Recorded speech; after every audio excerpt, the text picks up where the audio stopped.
구원의 원리가 어떤 것인지. 여러분, 구원의 원리가 무엇이었습니까? 내가 죄인임을 깨닫고, 그리고 그것을 입으로 시인하며. 그러면 값없이 거저주시는 그 구원을 우리에게 주시겠다 하셨는데, 내가 죄인임을 깨닫는 것은 어떠한 방법으로? 구원이 나에게 시작되는 것이 아니라 무엇으로부터 시작됩니까? 말씀으로부터 시작된다. 이게 구원의 원리였습니다. 두 번째 시간에 구원의 대상이었습니다. 구원의 대상은 누구라고 우리가 함께 말씀을 통해서 살펴보았습니까? 모든 사람을 구원하기 위한 것이 하나님의 뜻이다라는 말씀을 우리가 살폈습니다. 그렇지만 시대의 소망 가운데 우리가 이 말씀을 기억하셔야 합니다.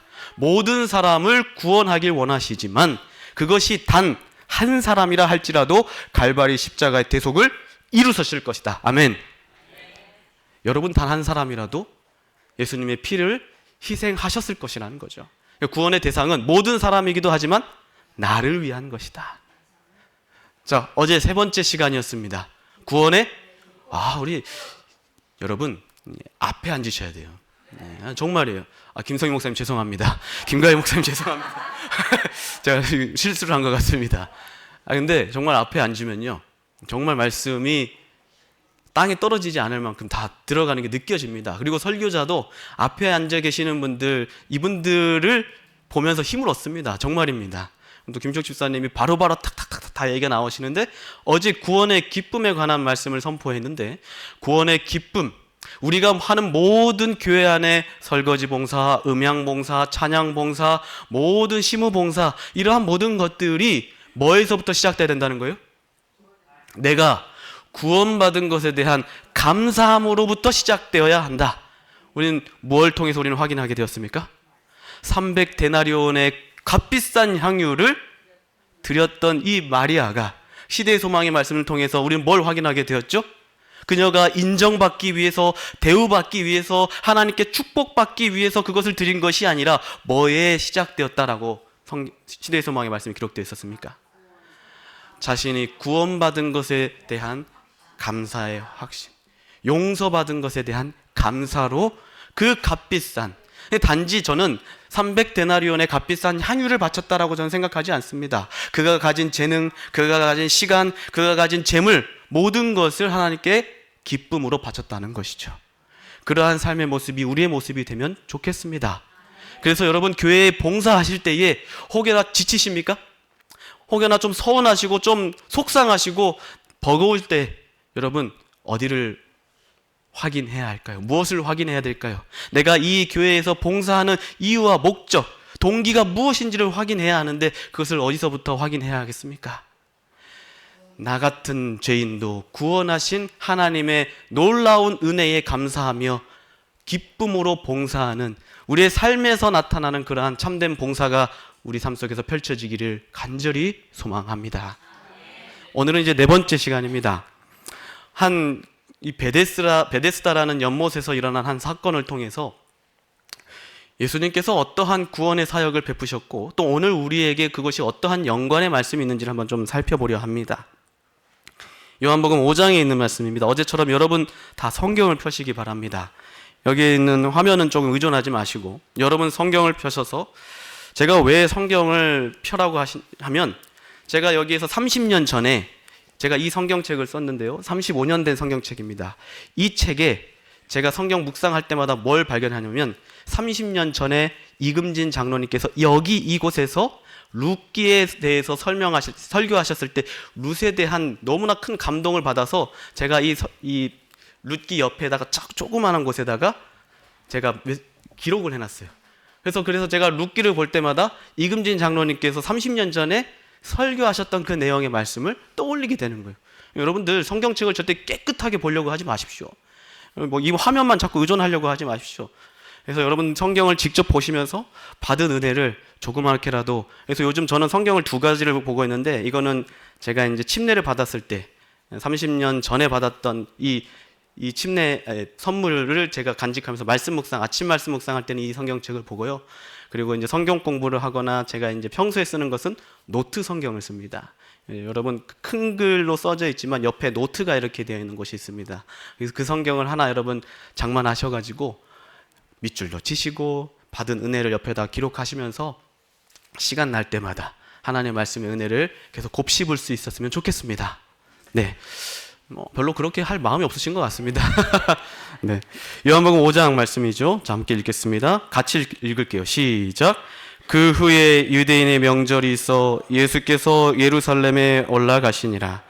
예루살렘에 있는 양문 곁에 히브리 말로 베데스다라 하는 못이 있는데 거기 행각 5이 있고 그 안에 많은 병자, 소경, 절뚝발이, 혈기 마른 자들이 누워 물의 동함을 기다리니 이는 천사가 가끔 못에 내려와 물을 동하게 하는데 동한 후에 먼저 들어가는 자는 어떤 병에 걸렸든지 낫게 되밀어라. 거기 38년 된 병자가 있더라.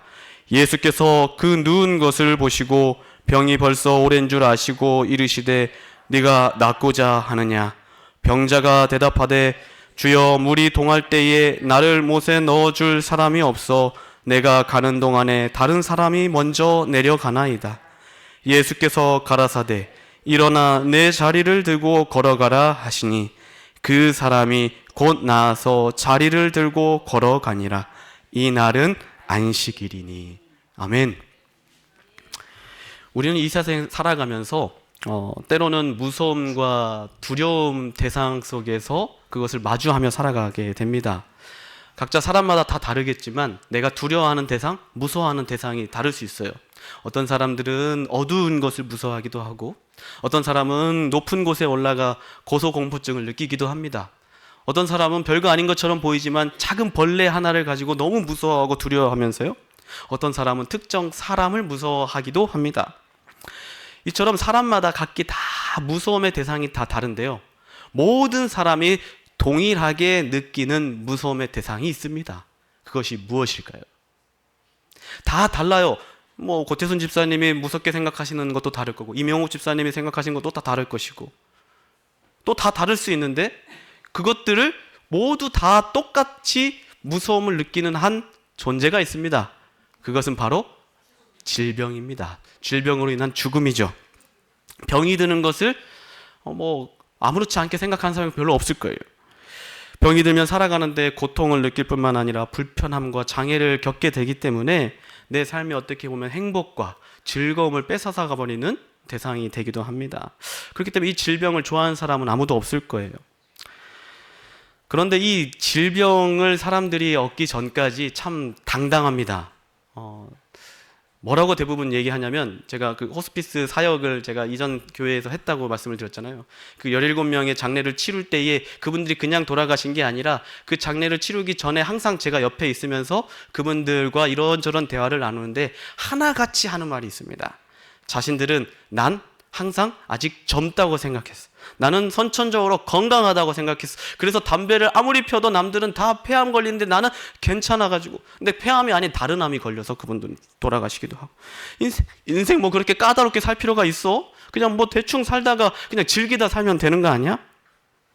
그런데 이분들이 하나같이 이러한 말들을 다 각기 다르게 하지만 공통적으로 하는 말이 있습니다. 그것이 뭐냐면 내가 조금만 더 건강할 때 건강 좀 지킬 걸 하는 그런 말이에요. 근데 지금 이 사회는 가만히 보면 어떻게 보면 병들지 않고 온전히 사는 것이 힘든 사회에 우리는 살아가고 있는 것 같습니다. 어떻게 보면 나 자신은 건강 생활을 하고 병에 안 걸리려고 노력하지만 대기가 벌써 오염됐고 식수도 오염되고 여러 가지 환경과 모든 것들이 오염된 상황 속에서 병들지 않고 정상적으로 살기가 어려운 시대죠. 크게 우리는 이 질병의 종류를 가만히 보면 저는 3가지의 질병의 종류가 있다고 한번 봅니다. 첫 번째는 육체적인 질병입니다. 이거는 너무나도 우리가 잘 아는 암이나 성인병이나 여러 각종 외상을 통한 여러 가지 질병들이 있을 것이고, 두 번째는 정신적인 병입니다. 이 병은 너무나도 잘 아는 것처럼 마음, 사람과의 관계 속에서 상처를 받은 그 마음으로 인해서 공황장애, 우울증, 정신분열, 여러 가지 이 정신적인 질병을 이 시대의 사람들이 겪고 살아가고 있습니다. 대부분 이 많은 사람들은 의학계에서는 육체적 질병과 정신적 질병 2가지로만 나누는데, 어떻게 보면 하나님을 신뢰하는 그리스도인에게 있어서는 한 가지 질병이 더 구분할 수 있습니다. 그것은 바로 영적인 질병입니다. 이 영적인 질병은 여러분이 잘 아시는 것처럼 성경의 수많은 선조들의 모습 가운데 쉽게 볼 수 있었던 하나님을 떠나 사는 삶, 하나님으로부터 멀리 떠난 삶들이 겪게 되는 질병을 말하는 것이 영적인 질병입니다. 매일 들리는 뉴스와 소식들을 가만히 놓고 보면 참 안타깝게도 나라고 병들고 사회도 병들고 가정도 병들고 심지어 교회도 병드는 많은 뉴스와 소식들을 듣게 됩니다. 어떻게 보면 참 어느 것 하나 성한 것 없는 것 같은 사회와 시대가 바로 지금 이 시대 같습니다. 그래서 선지자는 이 모습을 이렇게 기록해 놓고 있습니다. 같이 한번 읽어보면 좋겠습니다. 시작. 너희가 어찌하여 매를 더 맞으려고 더욱 패역하느냐. 온 머리는 병들었고 온 마음은 피곤하였으며 발바닥에서 머리까지 성한 곳이 없이 상한 것과 터진 것과 새로 맞은 흔적뿐이오늘 그것을 짜며 싸매며 기름으로 유하게 함을 받지 못하였다. 이 세상에 성한 사람이 없다고 성경은 말하고 있습니다. 이 시대가 성한 것이 없는 시대라고 말하고 있어요. 그러므로 어떻게 보면 이 세상은 환자들이 살고 있는 큰 병원에 우리가 지금 머물고 있는 것 같습니다. 어떤 목사님이 이런 얘기를 하더라고요. 자신의 교회의 한 청년이 목사님 저희는 이제부터 교회를 안 다닙니다. 그랬더니 그 목사님이 왜 그래? 라고 이렇게 얘기하면서 솔직하게 얘기해봐. 무슨 일이 있었어? 그랬더니 그 청년이 이렇게 얘기했다고 합니다. 목사님, 어떻게 하나님 믿는다고 하는 사람들이 교회에 모여서 맨날 싸움만 합니까? 장로님들끼리 싸우고 장로님 집사님이 싸우고 집사님들끼리 싸우고 어떻게 교회에서 맨날 싸우는 모습만 제가 볼 수 있습니까? 저는 이제 교회 안 다니렵니다. 그 목사님 뭐라고 한 줄 아세요? 이렇게 얘기했다고 합니다. 이보게 교회는 아픈 사람이 오는 것이야. 미안한 말이지만 아픈 사람들이 와서 치유받고 싶어서 오는 건데 지금은 당장은 이해는 되지 않아도 여기 있으면서 치유의 예수님을 만나면 좋겠네. 근데 안타깝게도 그 청년은 떠났대요. 결국은 떠났다고 합니다. 참 안타까운 소식들. 우리 교회 안에 일어나는 현실들입니다. 정말 병자들이 많이 있고 이것이 우리의 사회고 이것이 우리의 현실이고 학교이고 직장이며 심지어 교회 안에서도 그런 모습들이죠. 오늘 우리가 읽은 요한복음 5장의 말씀을 보면 예수님께서 유월절에 예루살렘으로 올라가실 때 양문 곁에 베데스다 연못이 있다라는 그 장면의 말씀이 기록되어 있는데 제가 현재 베데스다 연못이 어떤가 해서 한번 찾아봤더니 이러한 모습입니다. 네. 우리가 상상하는 것과 조금 다른 모습이 있을 수 있지만 이러한 곳에서 어쨌든 이 베데스다 연못에 있었던 그 환경의 사람들은 어떤 사람들이 주로 있었다라고 성경은 기록하고 있죠? 네, 병자들, 소경, 절뚝발이, 손 마른 자, 여러 병자들이 이 베데스다 연못에 있었습니다. 왜 여기에 모여 있었을까요? 네. 어떤 의미에서 이 베데스다 연못은 인간의 병든 상태를 표현하는 장소이기도 합니다. 실패자와 패배자라는 그 인식 가운데에 자신의 소원과 소망마저 사라져버린 그 안타까운 삶을 사는 곳이 베데스다였습니다. 차라리 내가 이렇게 고통받으며 살 바에 차라리 죽는 것이 더 낫다라고 느끼는 그러한 부르짖음과 고통의 소리가 들리는 곳이 이 베데스다였습니다. 저는 이 베데스다 연못을 가만히 묵상하면서 이곳의 삶의 모습이 마치 오늘 2024년 이 시대를 살아가는 우리들의 현 시대의 병든 모습과 비슷하다라고 생각을 해보게 되었습니다. 그래서 저는 예수님 당시의 베데스다 연못의 상황과 현 시대의 모습 비슷한 유사점을 크게 세 가지로 한번 요약해 보았습니다. 첫 번째는 베데스다는 어떤 사회를 나타내고 있을까요? 병들어 있었습니다. 아까 말씀드렸다시피 베데스다에 있는 구성원들은 어떤 사람들이 주로 있었습니까? 병들고 아픈 자들이었습니다. 한번 잘 생각해 보십시오. 이 시대는 너무나도 편리하고 물질 만능주의면 모든 것들이 풍요로운 시대예요. 제가 우리 선배 목사님들의 그 은퇴하실 때 이런 회고사들을 이렇게 쭉 들으면서 참 놀란 게 있어요. 예전에는 진도나 이런 시골의 교회에 사역할 때에 본인이 한 교회를 맡는 게 아니라 보통 6, 7개의 교회를 이렇게 맡아서 그렇게 사역을 하시는데 김갈 목사님 맞습니까? 그때 있는 차도 있는 것도 아니고 편하게 그렇게 운전해서 갈 수 있는 환경도 아니어가지고 오토바이를 타거나 오토바이가 만약 없으면 걸어서 아침부터 출발해서 오후까지 그러한 곳을 다녀야 하는 그러한 참 불편한 시대를 살았지만 어떻게 보면 지금은 그 시대에 비해 너무나도 편리한 시대를 살고 있지만 우리는 이 시대를 잘 살고 있다라고 말할 수 있겠습니까? 정말 잘 살고 있다라고 말할 수 있습니까? 아까 서두에 말씀드렸듯이 영적으로, 정신적으로, 육체적으로 참 병든 시대가 이 시대가 아닐까 모르겠습니다. 의학의 기술이 발달되었지만 여전히 병자들이 많이 있어요. 여러분 사건 사고들을 뉴스를 여러분 보시면 참 답답합니다. 정치도 답답하고 들려오는 사건 소식들도 참 답답하고 최근에는 산후 우울증을 겪은 그 엄마가 4개월 된 아이를 문 밖으로 던져버려서 떨어져서 죽게 되는 아이도 있었고 헛것이 보인다면서 칼부림을 하면서 아버지를 죽이고 충동적으로 성폭행을 하고 동성연애하고 사이버 테러하면서 무수히 많은 사건 사고가 끊임없이 병든 사람들이 많이 양성되고 있습니다. 참 눈부신 문명의 혜택을 이렇게 우리가 맛보고 있지만 편리한 시대를 살고 있지만 우리가 이 시대를 살아가는 우리들을 정말 잘 살고 있다라고 말할 수 있겠습니까? 저는 이런 세상에 가만히 보면 예전에는 예수님의 재림이 좀 천천히 왔으면 좋겠다고 솔직히 생각을 했거든요. 나 결혼도 좀 해보고 싶고 뭐 이것도 좀 해보고 싶고 했는데 요즘은 솔직한 저의 심정은 아니요, 예수님 빨리 오셨으면 좋겠어요. 정말입니다. 여러분도 그렇습니까? 이 세상 마지막 때의 징조와 사건, 사고, 뉴스를 들으면서 더 악함이 있기 전에 정말 예수님이 정말 빨리 오시면 좋겠다는 소식들을 많이 접하죠. 그래서 베데스다는 병든 사회를 너무나도 잘 보여주고 있습니다. 다음 베데스다에 나타나는 모습 가운데 두 번째 모습은 무엇이었냐면 경쟁 사회를 나타냈습니다. 왜 그랬냐면요. 우리 요한복음 본문에 있는 4절 말씀을 한번 잘 보십시오. 제가 읽겠습니다. 이는 천사가 가끔 못에 내려와 물을 동하게 하는데 동한 후에 뭐 하는 자? 먼저 들어가는 자는 어떤 병에 걸렸든지 낫게 되밀어라.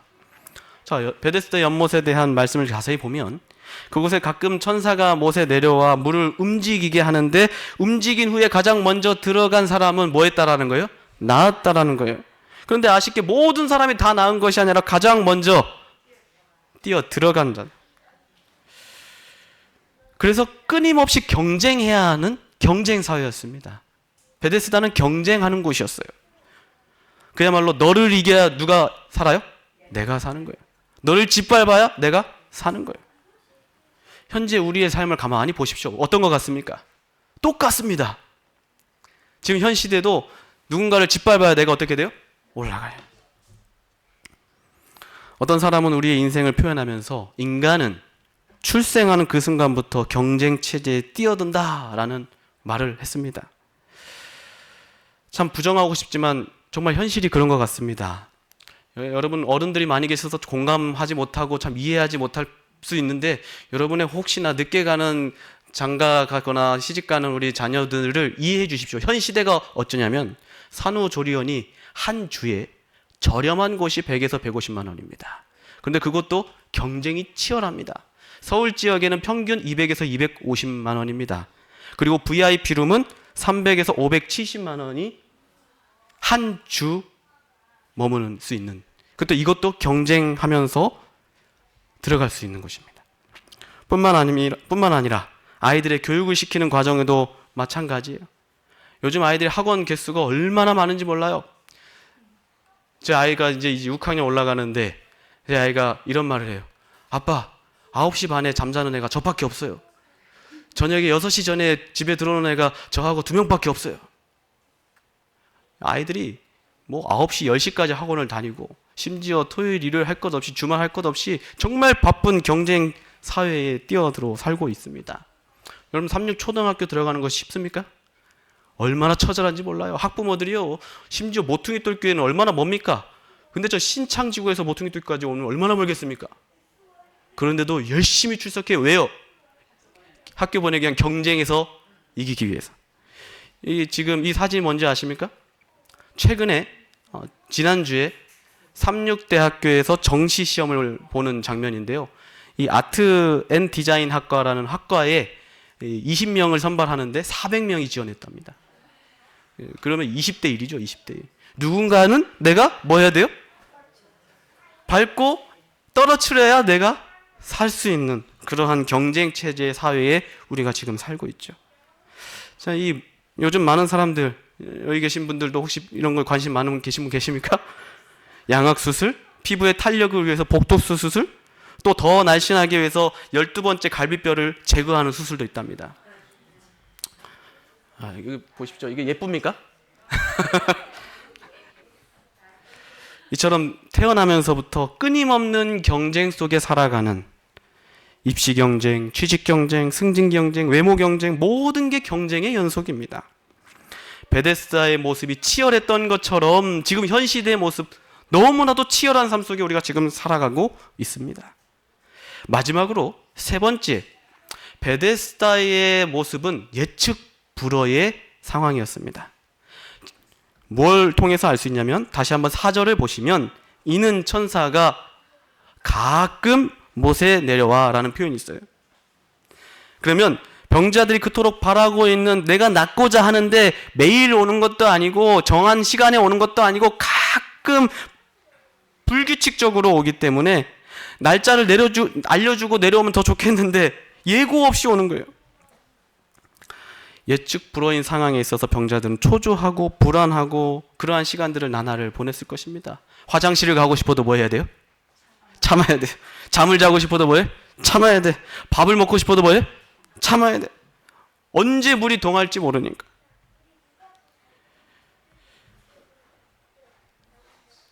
인간관계 속에서 가장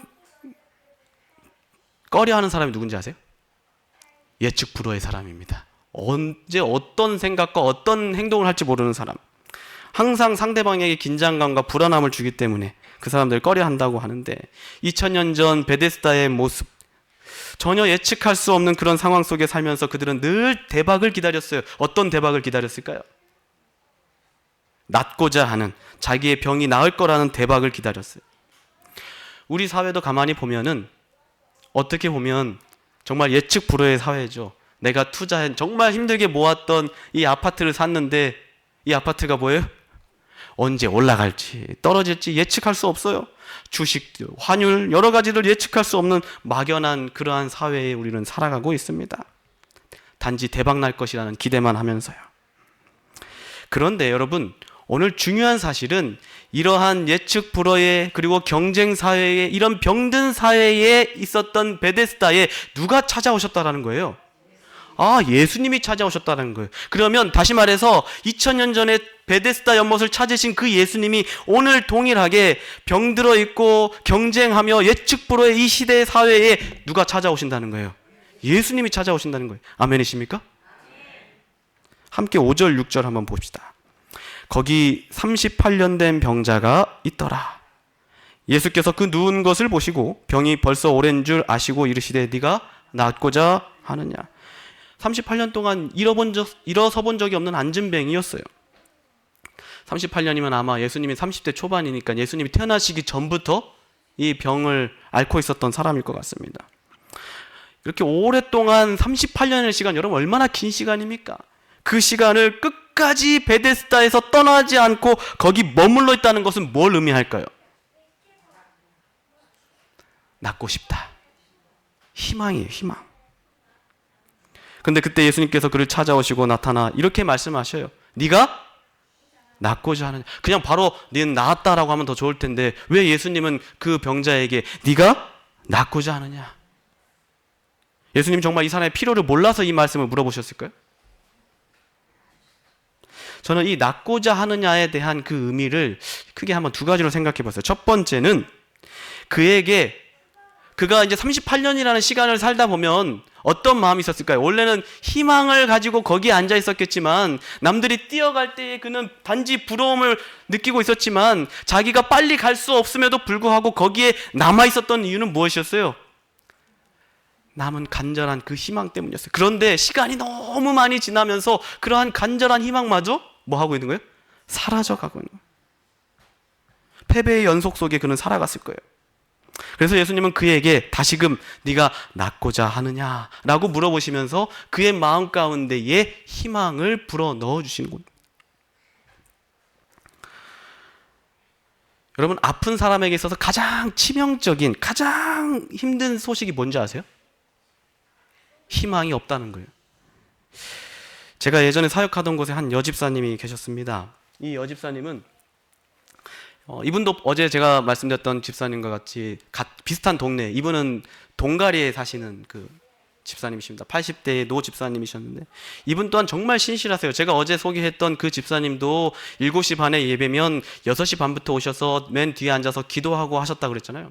이분도 화금토 예배뿐만 아니라 이분은 정말 모든 삶 속에 있어서 정말 동네 사람들이 정말 이 할머니를 너무 좋아해가지고 이 할머니도 이 동네에서는 정말 천사와 같은 할머니로 알려진 분이었습니다. 필요한 사람, 도움이 필요한 사람 있으면 이분이 가서 그분의 집에 가서 도와주기도 하고 봉투를 조용히 가서 전해주기도 하고 또 이 집사님이 참 얼마나 목회자에게 정말 잘해주셨는데요. 아직도 잊혀지지 않는 게 사택이 이 교회에 이렇게 붙어 있었는데 그 사택 문을 아침에 나갈 때만 되면 산타클로스가 와 있어요.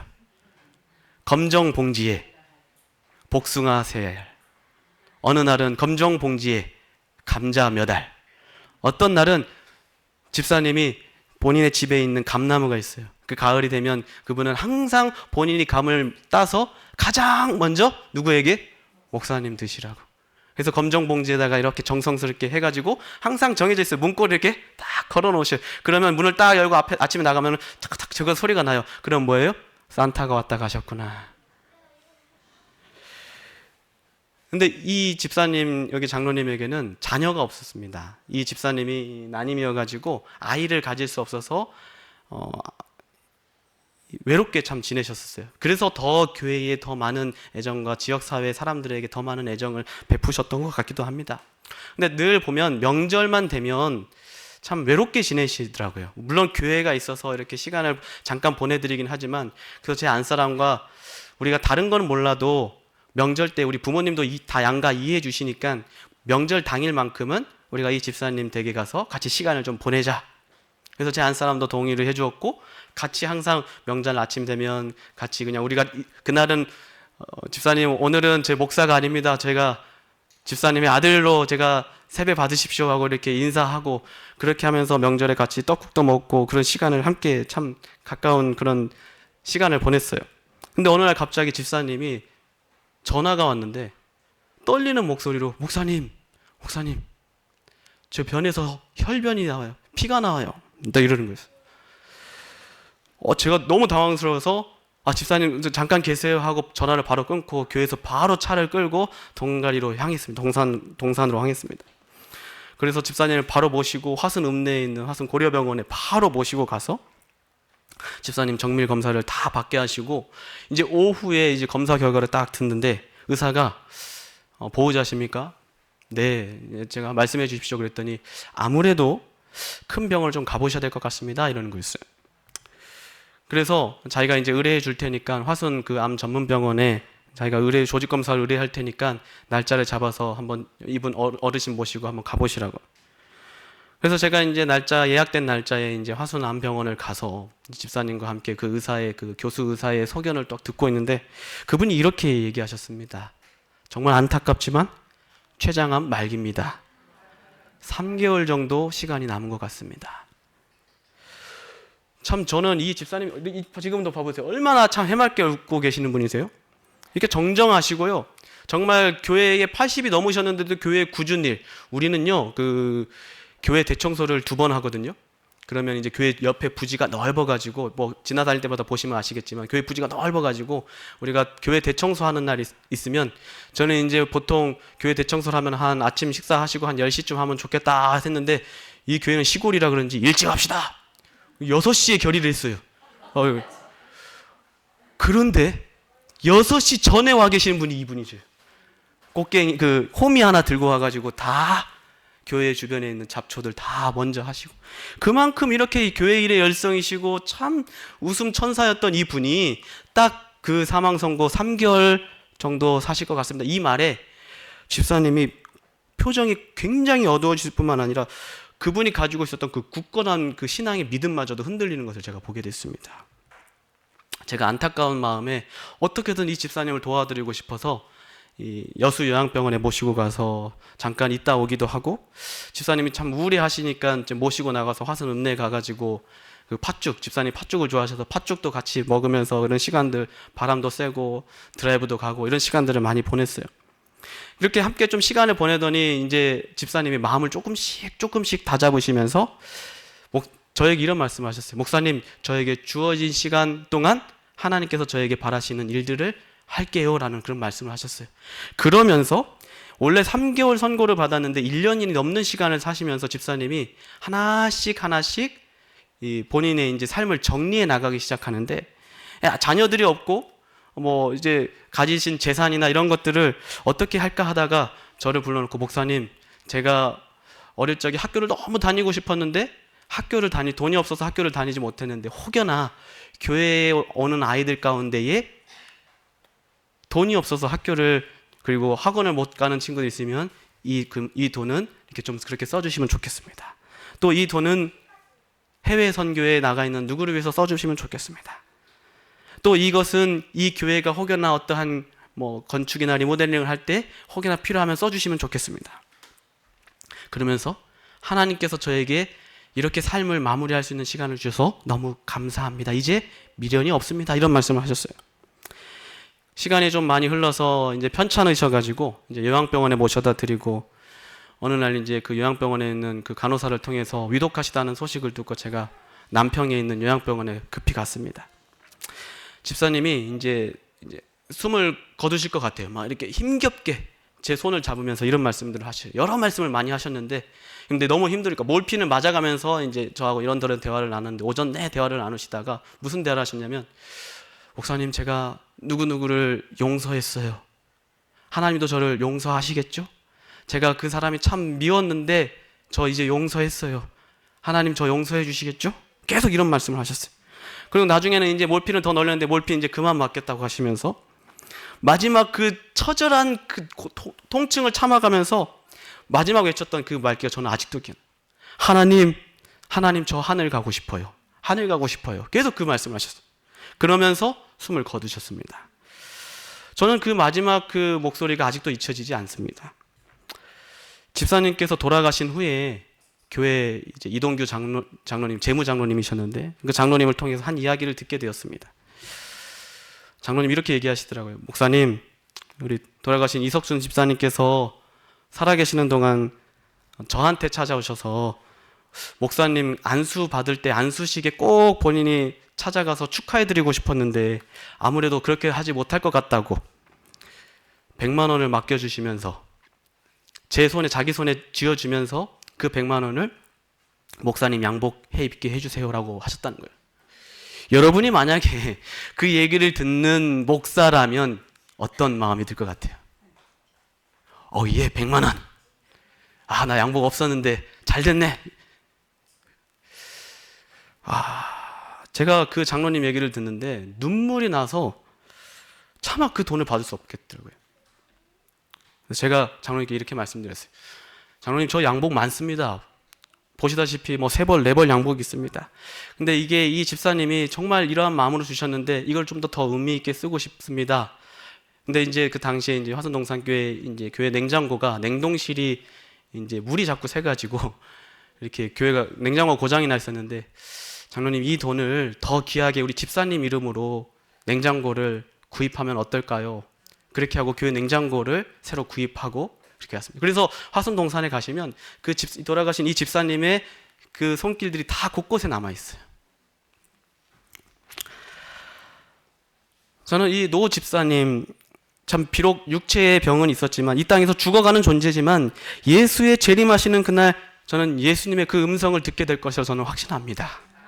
비록 내가 병들었지만, 비록 내가 이 땅에서 죽어가는 존재지만 나에게 회복의 소망, 다시 말해 부활의 소망이 있다는 것, 그것이 여러분 감사의 제목이 되지 않겠습니까?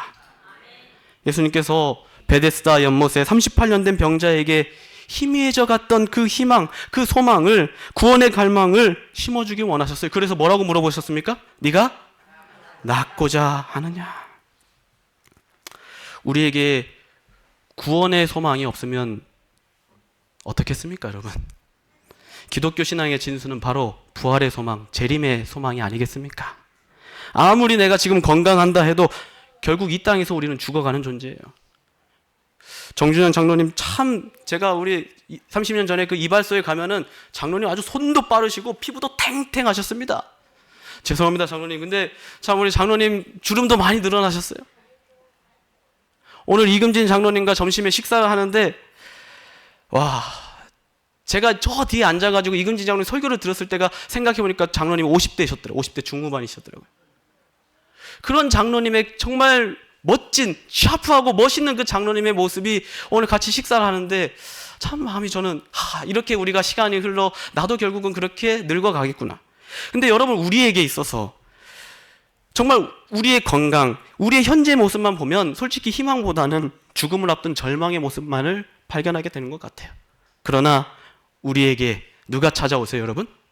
예수 그리스도께서 영생을 약속하셨다는 사실에 여러분 감사하시고 희망을 갖고 살아가게 되시길 간절히 바랍니다. 그래서 그리스도인의 삶은 절망의 삶이 아닌 희망의 삶이라고 하는 거예요. 이 땅에서 비록 내 재물이 다 사라지고 이 땅에서 내 건강과 수명이 다 한다 할지라도 우리에게 예비해 놓으신 그곳에서 영원히 살 약속을 하셨기 때문에 그것을 믿고 그 소망을 바라보고 우리가 전진해 나아가며 기쁨으로 살 수 있다는 것 아니겠습니까? 예수님께서 병자에게 네가 낫고자 하는 자라고 물으신 것은 바로 그 병을 고치실 수 있는 분은 오직 누구다라는 것을 알려주고 싶으셨어요? 예수님 뿐이다.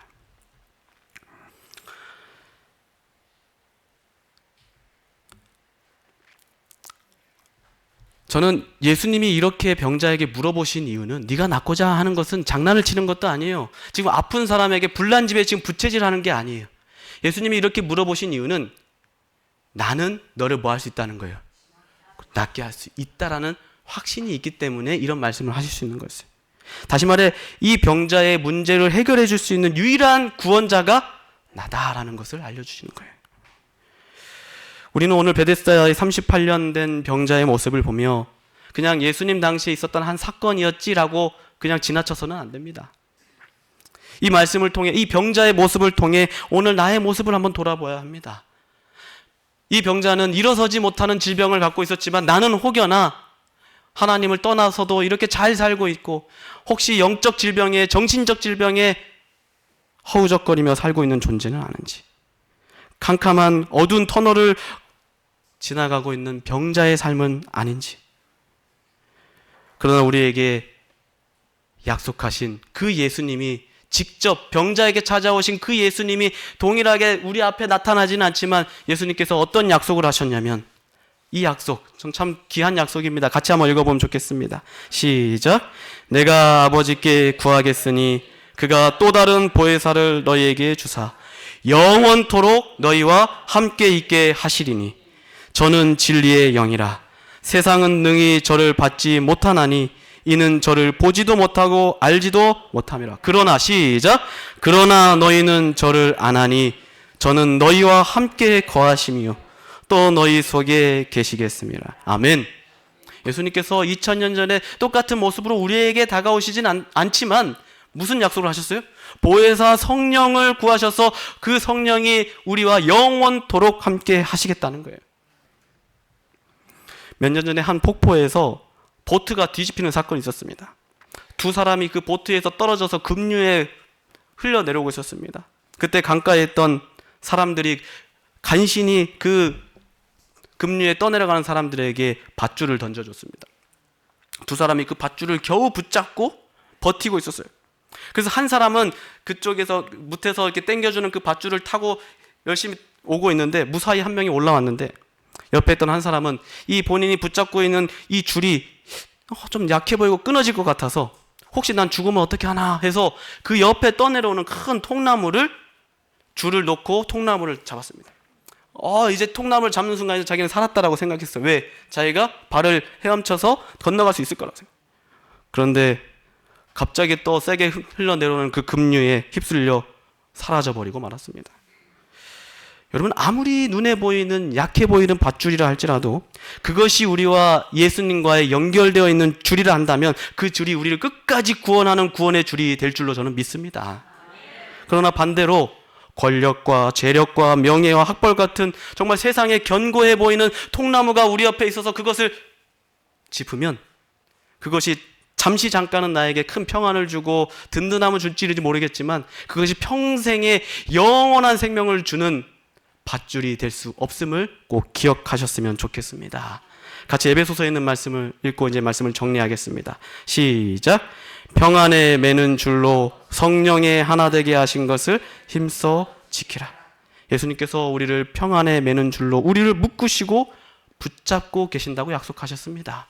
우리가 예수님과 관계 속에 평안에 그 메어지는 그 줄로 연결되어 있으면, 각자 예수님께 연결되어 있으면, 그리고 이 교회의 구성원, 모든 공동체의 구성원들이 각자 예수님과의 구원의 관계를 매일같이 확인하면서 연결되어 있으면 이 교회는 부흥하지 말라 해도 부흥하고 이 교회는 성장하지 말라 해도 성장할 것입니다.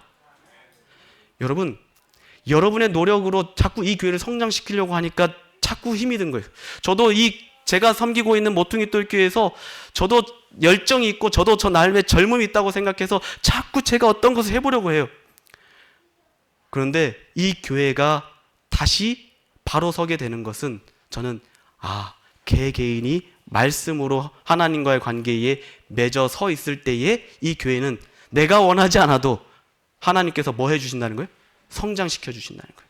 그래서 제가 저희 교회 얘기를 해서 좀 죄송합니다만, 제가 이 교회에 와서 패스트 제자 훈련을 비롯해서 여러 영적 훈련들을 소그룹을 통해서 계속해서 같이 하고 있습니다. 모퉁이돌 교회에 늘 우리가 들려왔던 말이 모퉁이돌 교회는 잘 노는 교회, 재밌는 교회. 이제 거기서 좀 벗어나서 정말 영적으로 하나님과 관계되어서 정말 성장하는 교회를 이루고 싶었는데, 하나님께서 제가 다른 것을 한 것이 아니라 그러한 개개인이 말씀으로 연결되어 있을 때에 모든 교회가 연합되어지는 과정을 제가 지금 두 눈으로 발견하고 있습니다. 이 무등교회가 다른 어떠한 이벤트와 어떠한 것으로 성장을 기획하고 꿈꾸지 마시고, 여러분이 각자 예수님과 평안에 매는 줄로 연결되어 있음으로 인하여, 여러분 선풍기를 보면 그 활대가 다 어디로 모여야 됩니까? 가운데 그 축을 중심으로 다 모이지 않습니까? 여러분들이 예수님을 중심으로 다 모여 있으면 큰 선풍기가 이루어져서 아주 시원한 바람을 내는 것처럼, 이 교회는 누구 사람과의 갈등이 자꾸 생겨요? 그러면 그때 누구에게 돌아가요? 예수님께 돌아가십시오. 구원의 확신을 얻으시고 그 구원의 기쁨으로 여러분 그 사람을 대하시고 봉사하신다면 이 교회는 분명히 성장하고 부흥할 것을 저는 믿습니다. 제가 읽겠습니다. 우리는 죄로 말미암아 하나님의 생명에서 단절되어 왔다. 우리의 영혼은 마비되어 있다. 그 세잔한 사람이 걸을 수 없었던 것 같이 우리도 우리 스스로의 힘으로는 거룩한 생애를 살 수 없다. 많은 사람들 영적 생명을 갈급하며 절망 가운데에서 오호라 나는 곤고한 사람이로다. 이 사망의 몸에서 누가 나를 건져내려고 부르짖는다. 이러한 낙심하고 몸부림치는 자들은 위를 쳐다보라. 구주께서는 자기의 피로 사신 자들을 굽어보시고 말할 수 없는 연민과 긍휼로 네가 낫고자 하느냐라고 말씀하신다. 예수께서는 그대에게 건강과 평안 가운데서 일어서라고 명하신다. 그의 말씀을 믿으라. 그대의 의지를 그리스도의 편에 두라. 그를 섬기고자 뜻을 세우고 그 말씀에 의지하여 행동할 때에 그대는 힘을 얻을 것이다. 오랜 방종을 통하여 영육을 속박한 악한 행습과 강력한 정욕일지라도 그리스도께서는 능히 거기에서 구출하실 수 있으며 또한 구출하기를 원하신다. 같이 읽겠습니다. 시작. 예수께서는 죄로 죽었던 영혼에게 생명을 나누어 주실 것이다. 그는 연약과 불행과 죄의 사슬에 매인 포로들을 해방시켜 주실 것이다. 아멘. 우리에게 희망은 예수에게밖에 없습니다. 다른 것에서 희망을 찾지 않게 되길 간절히 바랍니다. 우리의 신앙하는 이유와 목적과 동기가 예수님 때문이 되기를 간절히 바랍니다. 이제 말씀을 정리하며 우리 사랑하는 모든 무등교회 성도님들이 세상의 질병과 정신적 고통까지도 우리의 치료자, 우리의 구원자이신 예수께 다 가지고 나아가기를 소망합니다. 우리의 모든 걱정과 고민의 문제를 우리의 해결자 되시는 예수님께 온전히 내어 맡기는 믿음의 백성이 다 되시길 간절히 바라며 말씀을 줄이겠습니다. 함께 기도하겠습니다.